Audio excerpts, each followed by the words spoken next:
Mon nom est Raphaël Pérez Benavides et je suis un Suisse atypique parce que je suis né ici mais je me balade avec un permis C. Je suis suisse depuis que je suis né, je vis ici. Je suis marié avec une Suisse. Au final, je m'en sors pas trop mal dans ce pays. J'ai vraiment pas envie de retourner dans le mien. Ma première sœur est morte née.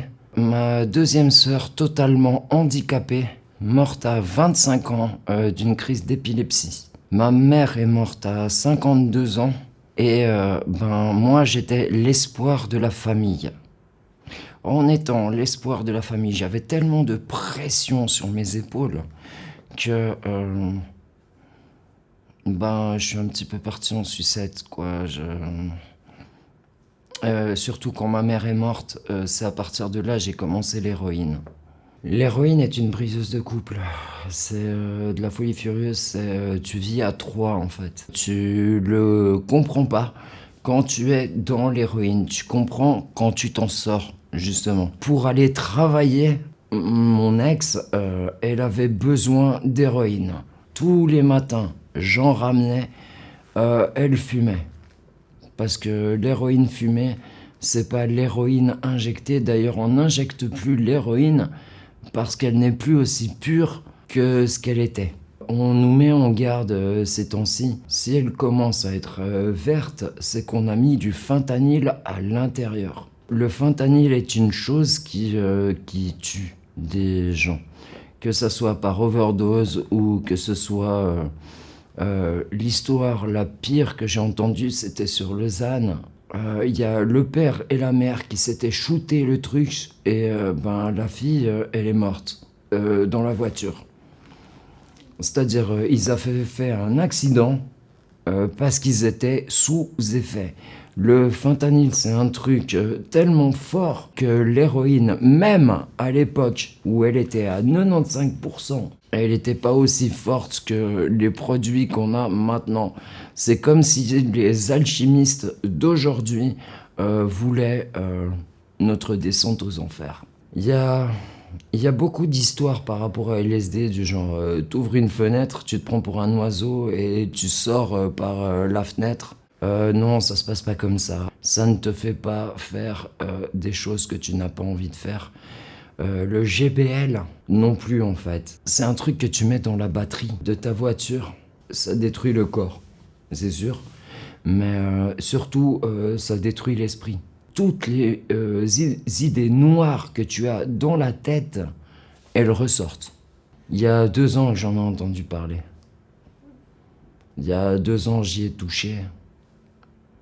Le GBL, c'est le genre de matière qui me fait peur. Vraiment. Ça me terrifie,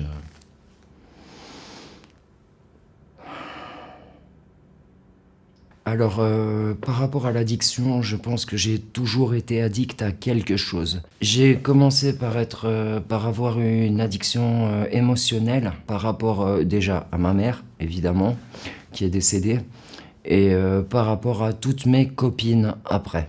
Là, je ne suis pas victime de ma femme. Elle est aussi, elle a tout autant de problèmes que moi. Elle s'est fait violer par son père. Il y a plein d'histoires avec elle. Et du coup, on s'est bien trouvés parce qu'on est tous les deux aussi psychotiques, l'un que l'autre. J'ai commencé par faire de la prison parce que, évidemment, je vendais de l'héroïne. Et c'est en prison que j'ai commencé à écrire. Mais je continue à me droguer. C'est là que ma femme me dit « mais tu n'es pas un toxicomane qui écrit, tu es un écrivain qui se drogue. » Et là, ça a tout changé pour moi. Quand j'étais en prison, justement, t'as un de mes gardiens qui me dit si jamais tu veux pas travailler cet après-midi, il y a un atelier d'écriture. » Je fais « Non, mais moi, je sais écrire. » Du coup, le soir même, j'écris un truc, mon univers carcéral, ça a commencé comme ça. À partir de ce moment-là, ils m'ont dit, bon, c'est bon, t'as pas besoin de l'atelier d'écriture, tu peux travailler. C'était énorme parce que c'était exactement ce que je voulais à ce moment-là.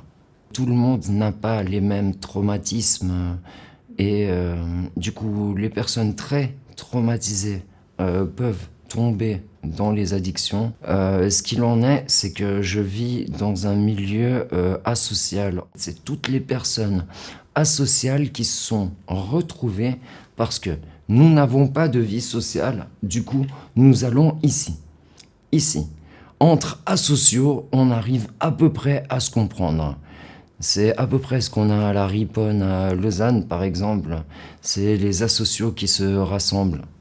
J'ai un programme de substitution, comme la plupart des toxicomanes de mon âge. Et par contre, j'ai des consommations annexes qui se font de plus en plus rares depuis que je suis avec ma femme. Parce que, évidemment, il y a des moments plus durs, notamment pendant ces fêtes, j'ai pas pu aller voir mon père, qui vit à 2000 km de moi. Ça m'a fait acheter 2 paquets d'héroïne. Et j'ai pas envie de mentir sur cette affaire-là. Quoi qu'il arrive, je suis sous traitement et j'en ai pas besoin tout le temps. C'est des consommations annexes qui n'arrivent pas tous les jours. Les moments des fêtes ont été particulièrement creux. Là, ça va mieux. Le fait que je sois là en témoigne, parce que je ne pourrais pas être ici et consommer en même temps. En fait, je pense que je serai toujours addict à quelque chose. Si c'est pas la cigarette, c'est le Coca-Cola. Si c'est pas le Coca-Cola, c'est la pizza. Je serai toujours addict à quelque chose parce qu'on est tous consommateurs. Je pense que je suis une erreur statistique. Je pense très sincèrement que le système s'est brisé les dents avec moi. Ils m'ont donné chance, je suis sur chance et je les ai jamais réellement acceptés. J'ai fait des apprentissages que j'ai pas finis, j'ai fait des études que j'ai pas finies. Pour sortir de l'addiction, déjà, on te dit « Ah oui, tu te drogues, c'est mal. » Ok ? Mais je me drogue parce que j'ai un traumatisme. Jusque-là, on est d'accord. Ensuite, ma femme m'a dit tu n'es pas un drogué qui écrit, tu es un écrivain qui se drogue. À partir du moment où tu changes le contexte, ta volonté commence à changer. C'est comme ça que tu sors du cercle vicieux, c'est justement quand on arrive à t'exprimer que tu ne fais pas partie que de ce cercle, que tu fais partie d'un cercle nettement plus grand.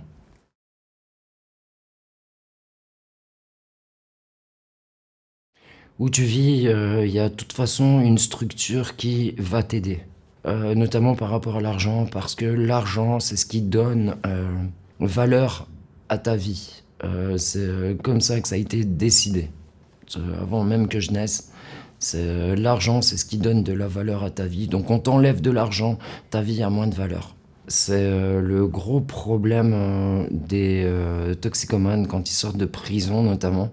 Ils n'arrivent pas à trouver un appartement parce que si tu veux un job, tu dois avoir un appartement. Si tu veux avoir un appartement, tu dois avoir un job. Puis toi, t'es là. D'accord. Alors attends. Je veux un job, histoire de gagner de l'argent. Ah, il me faut un appart. Je veux un appart, histoire de pouvoir travailler. Ouais, mais il me faut un job. Et ouais, c'est une merde absolue. Je pense que en sortant de prison, des services sociaux pour justement aider ce genre de problématiques ne seraient pas en trop. Après, je suis le premier à louer l'éducation. L'éducation, il n'y a que ça de vrai. Quand je vois la débandade, quand je vois il n'y a plus d'instruction pratiquement. Ça me fait vraiment, vraiment mal. Et en fait, ce que je suis en train de dire, c'est une autre personne, j'aimerais qu'elle soit suivie par un psychologue et un père en même temps. C'est-à-dire qu'ils discutent les deux et c'est comme ça qu'a commencé le Recovery College. Qui bossent les deux de concert pour justement aider la personne en question.